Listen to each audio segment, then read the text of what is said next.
তো ইয়ার free time মুই বসেছিলাম আর মোর কিছু লাইফের পেছনের ঘটনা মোর মাইন্ডে মনে পড়তেছে কি মুই অ্যাকচুয়ালি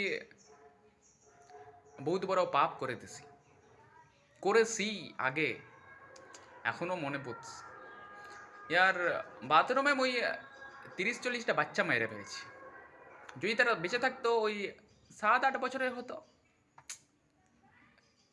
খুব খারাপ করেছি, হ্যান্ডেল ম্যারেজ খুব খারাপ করে দিয়েছি। 30-40টা বাচ্চা মাইরা ফেলেছি মুই। বাচ্চাগুলো পৃথিবীর আলো দেখতে পাইল না, নিজের বাপকে দেখতে পাইল না। খুব খারাপ করতেছি মুই, এমনটা করা উচিত হয় না। মুই অ্যাকচুয়ালি যে ভুলটা করতেছি তুমিও কিন্তু করো না। হ্যান্ডেল মারা বন্ধ করে দাও। বড়া হ্যান্ডেল কি মারো দিনে রাতে? হ্যান্ডেল মারা বন্ধ করে দাও, এটা ঠিক না।